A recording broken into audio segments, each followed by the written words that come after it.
Indian super league 2026-এর বল গড়াতে আর 24 ঘন্টা সময়ও বাকি নেই। আর এই 2026-এর প্রথম ম্যাচটা যেখানে হবে সেটা হলো আমাদের সকলের প্রিয় যুব ভারতী ক্রীড়াঙ্গন, যেখানে মুখোমুখি হতে চলেছে মোহনবাগান এবং কেরালা ব্লাস্টার।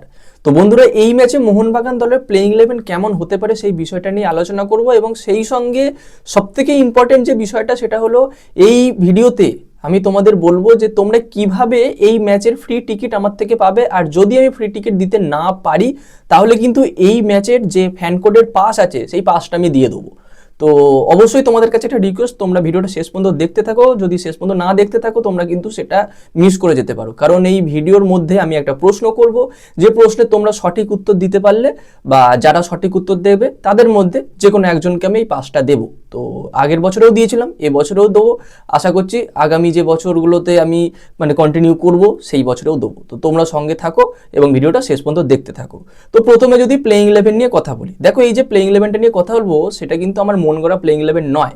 কেননা গতকাল কোচ সের্জিও লোবেরা মোহনবাগান দলকে যে প্লেইং ইলেভেনটা নিয়ে খেলিয়েছে সেই প্লেইং ইলেভেনটা নিয়েই কথা বলবো। আর সেখানে এটুকু তিনি ইঙ্গিত দিয়েছেন যে গতকাল তিনি যে প্লেইং ইলেভেনটা নামিয়েছেন সেই প্লেইং ইলেভেনটাই হতে চলেছে কেরালা ব্লাস্টার এফসির বিরুদ্ধে বা নামাতে চলেছেন। তো সেখানে 4-2-3-1 এইরকম ফরমেশনেই তিনি নিয়ে গেছেন, এটাই তার সব থেকে পছন্দের ফরমেশন। আর গোলকিপার পজিশনে সেই বিশাল কাইত, এই মুহূর্তে তিনি ছাড়া কোনো উপায় নেই। এবং তার সামনে যে চারজন ডিফেন্ডার থাকবে, যে ডিফেন্স লাইন থাকবে, সেই ডিফেন্স লাইনে কিন্তু আছে একটা পরিবর্তন। গত ম্যাচগুলোতে প্র্যাকটিস ম্যাচগুলোতে আমরা যেটা দেখেছি সেই রকম কিন্তু নেই। আর সেই পরিবর্তনটা কে? সেই পরিবর্তনটা হলো অভিষেক টেকচামের জায়গায় আমায় রানওয়াডে। আর এই আমায় রানওয়াডে কিন্তু কোচ সের্জিও লোবেরার একেবারে পছন্দের ছাত্রের মধ্যে একজন। আমরা এফসি গোয়াতে দেখেছি, মুম্বাই সিটি এফসিতে দেখেছি, এমনকি উড়িষ্যা এফসিতেও দেখেছি, আর এবার মোহনবাগান সুপার জায়ান্টেও দেখলাম।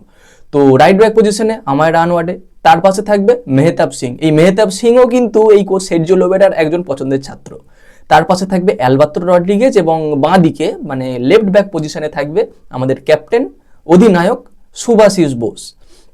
তো এই গেল ডিফেন্স লাইন।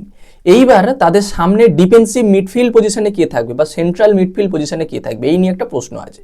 এখানে একমাত্র এই মুহূর্তে ভারতের যে এই মুহূর্তে সব থেকে ভালো ডিফেন্সিভ মিডফিল্ডার সে হলো আপুইয়া, যে মোহনবাগানে আছে। অবশ্যই আপুইয়া থাকবে, এবং আপুইয়ার পাশে কে থাকবে? অ্যাকচুয়ালি আমি এটা আশা করেছিলাম যে আপুইয়ার পাশে হয়তো অনিরুদ্ধ থাপা থাকতে চলেছে অথবা দীপক টাংরি, কিন্তু এদের দুজনের মধ্যে কেউই থাকবে না।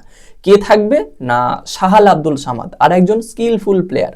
আমি সাহাল আব্দুল সামাদকে ভেবেছিলাম সে হয়তো রিজার্ভ বেঞ্চ থেকেই শুরু করতে চলেছে, কিন্তু না, তাকে প্লেইং ইলেভেনে রাখছেন কোচ সের্জিও লোবেরা।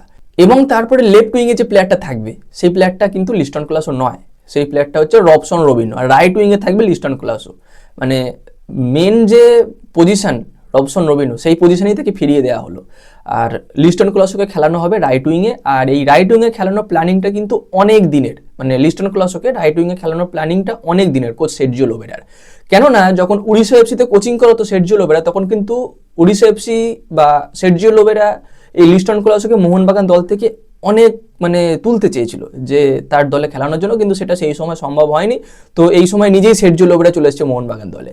তো যাই হোক, রাইট উইংয়ে লিস্টন কোলাসো, এবং মাঝখানে থাকবে সেই ক্রিয়েটিভিটি দেখাবে পুরনো দিমিত্রি পেত্রাতোস। পুরনো দিমিত্রি পেত্রাতোস বলছি কারণ প্র্যাকটিস ম্যাচগুলোর ওপর ভিত্তি করে, প্র্যাকটিস ম্যাচগুলোতে যেভাবে পারফরমেন্স করেছে, তো সেই পারফরমেন্সের উপর ভিত্তি করে কিন্তু, এবং পারফরমেন্সের থেকেও বড় কথা গতকাল যে প্লেইং ইলেভেনটা নামিয়েছে সেই প্লেইং ইলেভেনের উপর ভিত্তি করে বোঝা যাচ্ছে যে দিমিত্রি পেত্রাতোস প্রথম ইলেভেনে থাকছে, এবং তার সামনে থাকছে জেমি ম্যাকলারেন। তো এটাই হতে চলেছে হয়তো মোহনবাগান দলের কেরালা ব্লাস্টার এফসির বিরুদ্ধে প্রথম একাদশ। আর রিজার্ভ বেঞ্চ থেকে শুরু করতে হবে Dibyendu Biswas, Abhishek Tekcham, Tom Aldred, Jason Cummings, Deepak Tangri, Aniruddha Thapa, Abhishek Suryavanshi, এই সমস্ত প্লেয়ারদের। তো এই প্লেইং ইলেভেনটাই হবে, এটা আমার মন করা প্লেইং ইলেভেন নয়, এটা গতকাল সের্জিও লোবেরা যে প্লেইং ইলেভেন নিয়ে খেলিয়েছে মেন দলটাকে, সেইটাই। তো এই গেল প্লেইং ইলেভেনের কথা। এবার আসি সেই বিষয়টায় যে কিভাবে তোমরা আগামীকালকের ম্যাচের ফ্রি টিকিট অথবা পাসটা পাবে। দেখো, একটা কথা বললে, ফ্রি টিকিটের জন্য এখনও চেষ্টা করছি, যদি আমি পাই অবশ্যই আমি তোমাদের দেবো। তো ফ্রি টিকিটটা এমন তো নয় যে আমি পাবো না আমি তোমাদের দিয়ে দেবো, এমনও হয়েছে আমি নিজে খেলা দেখতে যাইনি, আমি দিয়ে দিয়েছি। গত বছর ধরে যারা আমার ভিডিও বা আমার চ্যানেল ফলো করছো তারা জানবে। আর এই বছর আমি চেষ্টা করছি, যদি আমি পাই আমি অবশ্যই দেবো। আসলে সময় হয়ে উঠছে না, বেশ ব্যস্ত আছি। তো এইটা পেতে গেলে যেটা করতে হবে সেটা হলো আমি একটা প্রশ্ন করব, তো সেই প্রশ্নটাকে তোমাদের করি। সেটা হলো গত বছর কোচ মলিনার আন্ডারে যখন মোহনবাগান দল আমাদের লিগ শিল্ড জিতেছিল, আইএসএল লিগ শিল্ড জিতেছিল, তো সেটা কোন ম্যাচে কনফার্ম করেছিল এবং কোন প্লেয়ারের গোল দ্বারা কনফার্ম করেছিল? তো সেই উত্তরটা তোমাদের এই ভিডিওর কমেন্ট বক্সে দিতে হবে। তো যে সঠিক উত্তর দেবে বা যারা সঠিক উত্তর দেবে তাদের মধ্যে যে কোনো একজনকে কিন্তু আমি এই পাসটা দেবো। তো কে লাকি উইনার হবে সেটাও আমি তোমাদের দেখিয়ে দেবো আজকে সন্ধ্যেবেলায় কোনো একটা ভিডিওতে, কি রাতের দিকে ওই 8টা সাড়ে 8টার দিকে কোনো একটা ভিডিও আপলোড করবো, যেখানে আমি সেই বিষয়টা দেখিয়ে দেবো যে কোন মানুষটা সেই মানে লাকি উইনার হয়েছে। তো প্রশ্নটা একবার করি, গত বছর মলিনার আন্ডারে যে ম্যাচে মোহনবাগান দল তাদের আইএসএল লিগ শিল্ডটা কনফার্ম করেছিল সেইটা কোন ম্যাচ এবং কোন প্লেয়ার গোল করেছিল? হিন্স দিয়ে রাখি, একটা প্লেয়ারই গোল করেছিল, একটাই গোল হয়েছিল, 1-0 গোলে জিতেছিল।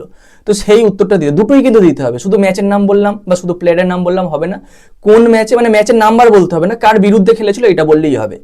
তো এই প্রশ্নটাই তোমাদের জন্য থাকলো, আশা করব তোমরা সবাই সঠিক উত্তর দেবে বা যারা দেবে তাদের মধ্যে কেউ না কেউ একজন উইনার হচ্ছ।